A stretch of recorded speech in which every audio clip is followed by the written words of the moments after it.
committee chairman, no, wala akong pagdududa, pero kung sino nasa likod nitong mga committee na ito ay yung Speaker of the House, di ba? At, alam ko, he's the same person na nagkumbinsi ng mga opisyal na gustong bumiligtad at mag-execute ng affidavit laban ka na sa amin ni President Duterte para sa ICC. Duda si Senador Ronald Bato de la Rosa sa layunin ng mga pagdinig ng Quadruple Committee sa mababang kapulungan ng Kongreso. Pangunahin na rito ang investigasyon ng Quadcom tungkol sa war on drugs sa ilalim ng administrasyon ni dating Pangulong Rodrigo Duterte. Itinanggi ng mambabatas na nagbigay siya ng monetary reward o perang pabuya para sa mga tauhan ng Philippine National Police o PNP na makapapatay sa umano'y mga nasa narco list. Ang narco list ang sinasabing listahan umano ng mga politiko na sangkot sa iligal na droga. Hindi rin anya siya nagtatalaga ng kota para sa mga accomplishment ng PNP. Paliwanag ni Senador De La Rosa, halatang scripted ang mga pahayag ni Police Lieutenant Colonel Jovi Espinido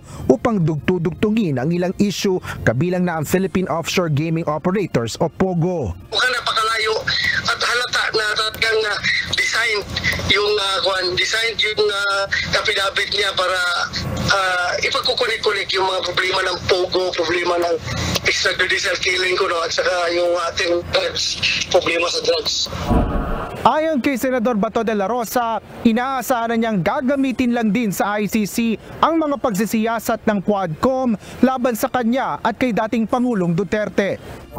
Well, I am expecting na itong ginagawa ng Quadcom na investigation ay pwede na itong gamitin laban sa amin doon sa ICC. Sinabi naman ni Senador De La Rosa na hindi ito dadalo sa mga pagdinig ng Quadcom dahil ayaw nitong labagin ang interparliamentary courtesy sa pagitan ng dalawang kapulungan ng Kongreso. Asher Cadapan Jr., UNTV News and Rescue. Diyos ang aming sandigan, serbisyo publiko ang aming pinahalagahan.